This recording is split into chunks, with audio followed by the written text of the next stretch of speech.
At this time, in return for the gift that you have given us in allowing us to experience each and every one of you, I ask now, how may we be of service to you? You may begin, if you wish, with your questions and dialogue. Hi, Bashar. And to you, good day. So excited to feel your energy. I have several questions. I was like picking up the best. Speak up, speak up. I will speak up. Thank you. All right. So everyone needs to hear what you have to share. Yes. So many things. But well, first of all, I would like to thank you for sharing with us whatever. It is always our joy, our pleasure, our passion, our excitement to do so, whether any of you are listening or not. That's just who we are. Okay. But thank you for the co-creation. Good. I wanted to maybe to start with something that pops in my mind. I just wonder whether you would be willing to connect with this. Well, we'll find out. All right. Okay. It's about what Willa said once. There was like a session of 5 levels of mastery, and yes. there was one level which is sage, and yes. It included, as far as I can remember now, allowance of consciousness of the other people to participate in a created reality. Yes. So is consciously. Yes. How? Because it's already being done, obviously.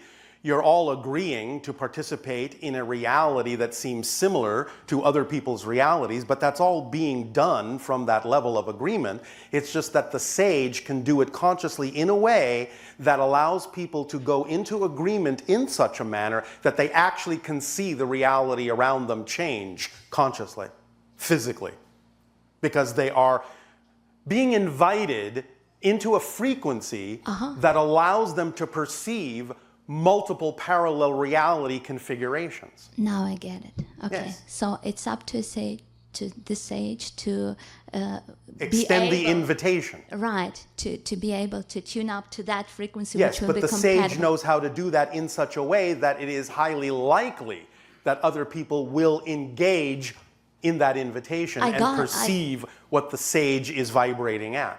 I got it. Yes. So that's the challenge. Okay. Yes. One more question yes. is about my job. What I do is I'm training actors, and I do believe that that's one expression of your passion.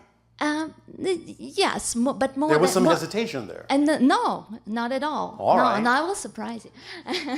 No, it's a way to work with consciousness and yes. to actually in a sense, what you are doing when you connect to my higher self. Yes, all of you, when you do what you love to do, are in the channeling state. Acting is one of the ways to express the idea of expressing other aspects of your personality to such a degree that, in a sense, you truly become another person. That's the channeling state. That's correct. So that's what I was going to say. Thank you for saying this yes. for me. And my question is, do you have any suggestion of an exercise which could be great? You're asking for a permission slip? No, I'm asking for... Oh, maybe. I don't know. We have a bunch of exercises, but something yes. that would come from you, because most of the exercises we have don't actually tune up to this concept. All right. Well, has your imagination come up with an exercise that you believe would work better for you? Yes, it has. Then why are you asking us? Because I wanted you to share something that would surprise me. Aren't you willing to do so? You want a surprise permission slip? Yes. Do you understand what permission slips are, first of all? Yes, of course I do. All right. So, all right.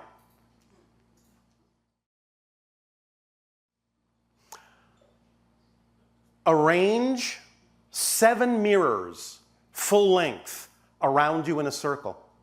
Okay. Stand in the center.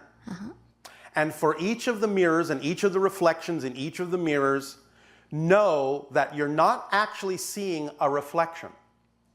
You are seeing through a window into another parallel reality version of yourself, literally. Yeah. Literally. I'm familiar with this concept. All right. Good. And therefore, as you engage each in a unique dialogue, Allow yourself to begin to go with the flow of what each of the reflections, that is not a reflection, that is another version of you in a parallel reality, actually feels like saying to you, and start responding to that. And go around the circle and start having those 7 different conversations in 7 different styles as you take your cue from what you feel coming from that version of yourself in that parallel reality, and see what that does for you. Wow, that's wonderful. Actually, what you're talking is about, you are talking to me about 7 versions of that, and in Yes. different, yeah, good. Okay, wow. Does that help Thank you? It definitely does. Then do you have what you need? I have another question. I have 2, 3 questions, right? I don't know. We'll see if you are. Oh, But there you are can no ask it. rules. Okay. You can okay. ask Do it. you have time? Yeah, okay. It's all about the timing, and it's all about having what you need. But go ahead and we'll see. Sometimes the question you ask is something others may also wish to ask, and Sure. that way you can help answer it for them. Sure. That's why I do care about asking stuff that's not for, that would benefit eventually other people. TikTok. Okay. Yep. And the other question is, well, I believe you learned something from communicating with our civilization. Of course we do. Is there something that's unique about the experience you're having with our civilization? Well, as we have said, one of the most unique things is watching you attempting to stuff yourself into a smaller space than you actually can occupy by limiting yourselves so fantastically. It's an amazing acrobatic act to watch. Many people in the galaxy would not believe that it would actually be possible to limit yourselves as much as you do. Right, but that's why you call us masters of limitation. That's why we call right. you masters of limitation. Yes. Right. It is constantly amusing. I know that because we buy into negative beliefs, but that, Yes. it's a nasty job, but someone has to do it, right? And you have chosen to do so, okay. which makes you a master class in transformation. Right, so we are kind of electrons that. Yes. Yeah, thank you. So thank you. Yeah, it's a compliment, I guess. We know. Yeah. Okay. Thank you very much. You are very welcome. Thank you.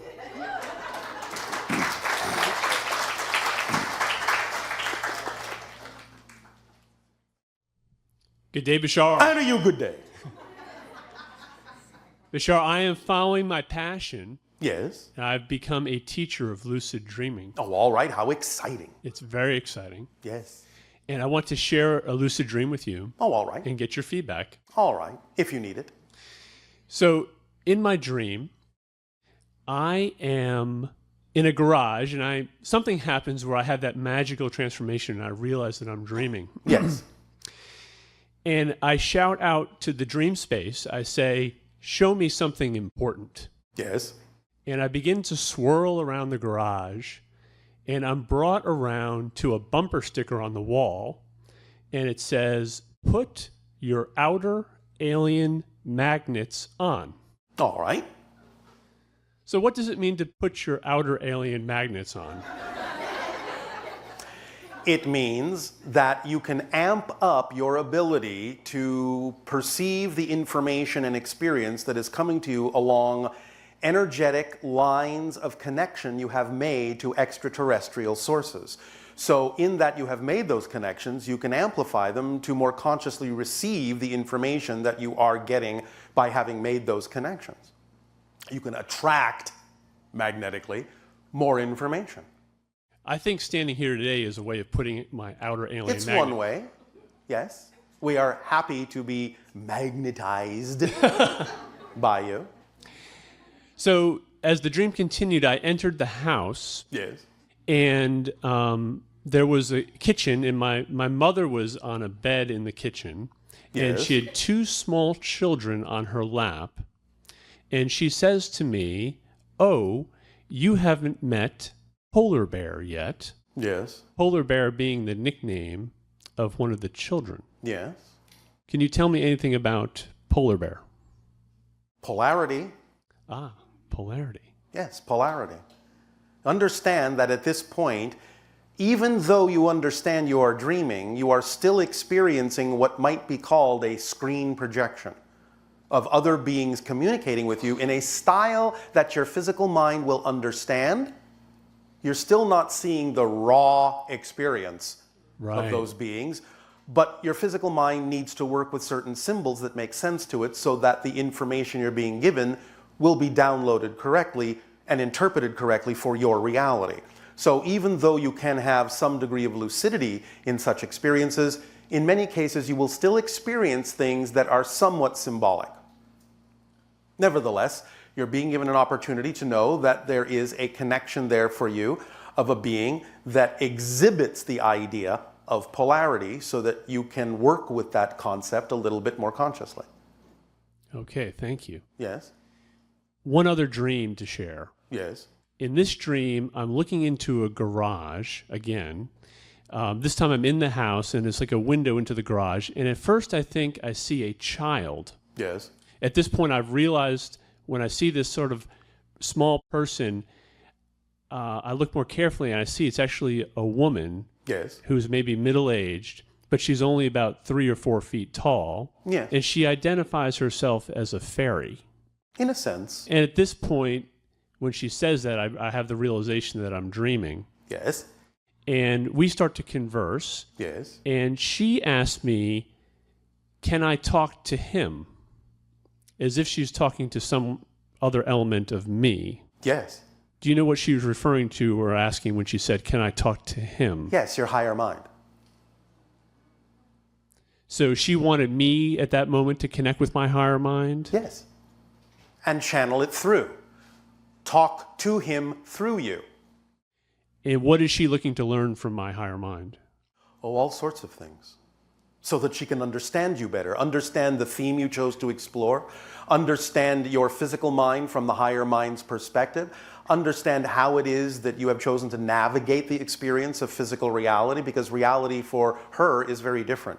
So it's kind of like an ambassador attempting to understand a different culture through you, through the eyes of the higher mind, which it can relate to a little bit more easily than it can relate to the physical mind. So it wants the higher mind's perspective of your physical component so that it has a better chance of understanding you. Very, very good. Does that help? That helps. I think I'm done. Pleasant dreams. Thank you.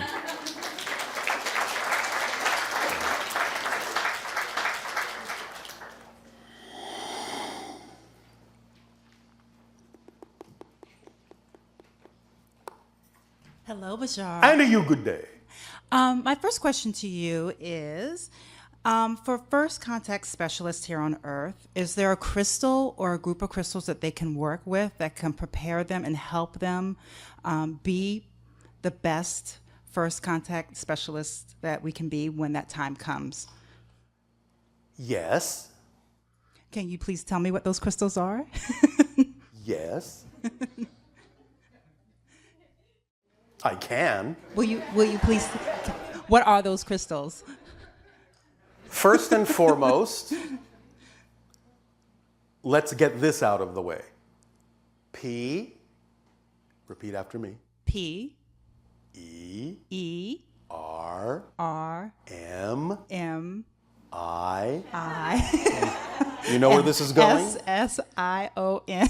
And what does that mean in context to your question? That means whatever permission slip I give myself, so whatever crystal. Whatever you're most attracted to with that concept and intention in mind, you're attracted to because that's the one at that moment that will work for the person you have defined yourself to be in that moment. Okay. Yes? Yes. Now, that doesn't mean that there aren't general mass consensus agreements that already are in place where certain permission slips might be more representative of the mass consensus. One of those, in light of the question you have asked for the idea of extraterrestrial frequencies, is what you would call Moldavite. Ah. Yes? It's the synchronicities are coming in because I was speaking to a friend about that crystal earlier before you started. Whoa, what do you know? So the next question would be, do you trust the synchronicities that pop up in your life Yes, as obvious signs? Yes, I do. All right then. Please learn to understand how to trust the way your life unfolds, and that the information you require is always going to be presented to you synchronistically in exactly the perfect way at exactly the perfect time. And therefore, you don't necessarily have to wonder whether you should go and ask someone else whether or not it's this or that when you already have the information. Yes? Yes. And thank you. Does that help? Yes, thank you for that remembrance. All right. Anything else? Yes, I do. So about 2 years ago, I had 3 psychics back to back tell me that I was going to meet my twin flame, and I would know it when I met him. And I did. And How do you know it's a him? well, when I met the person, it was clear to me that that was the person and he's the man. All right. Just checking. But Bashar, I was Yes. But what? frustrated. It did not.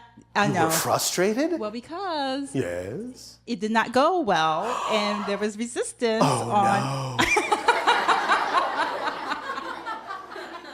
I wonder if that could possibly have turned your attention to the idea that a twin flame doesn't always have to be for the purpose you think it is. Oh. Oh. What's our basic definition of relationships? Everyone in the relationship serves everyone else in the relationship by being the reflection they need at that moment to teach them how to be more of who they are, not what the person thinks the relationship should be for. Yes. Oh. So there are many kinds of twin flames. The idea doesn't necessarily always have to be reflective of what humans on your planet think of in the romantic sense. The idea is it's going to be the reflection that teaches you the most about yourself and gives you the opportunity to decide that you get to choose how to respond to things that come up that are unexpected in either a positive or a negative way, and that teaches you a lot about what you're willing to buy into about the truth of your own being. Yes. And no twin flame can do better than that. Yes, and he did that. Yes. All Thank right, you. then. Thank you. Does that help you? Yes, it does. All right. And I have one more question. Do you now? Yes, and this is about Chiron. I am an astronumerologist, so Yes. I work with, I'm a spiritual psychologist, and I work with astrology and numerology. Yes. And I was given a download recently about Chiron, Yes. and that now that we're in the 21st century, Chiron does not represent what that planet or that's whatever it is was in the 20th century. So I wanted to know if you could give me some clarification On that permission slip? well, Chiron as a heavenly body and its origin, and was it a planet? It was a long time ago a piece of a planet. Oh, Yes. Now it is just the piece, okay. Because and not the planet. okay, because I was told its representation now is to be a healer in the 21st You can century. use it that way, but it has a very specific vibration. The vibration is the idea of, well, I'll put it colloquially in your language, it is good for healing the idea of any kinds of connections you're holding on to of the past that don't serve you.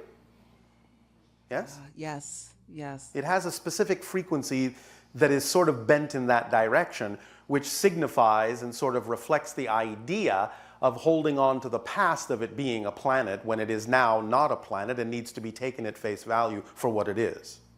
Okay. Yes? That makes sense, yes. So it helps bring you into the present.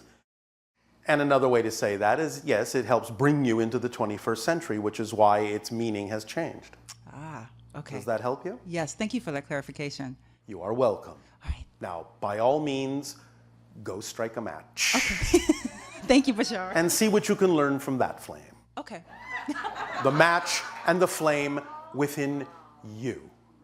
Yes? All right. Yes, thank you.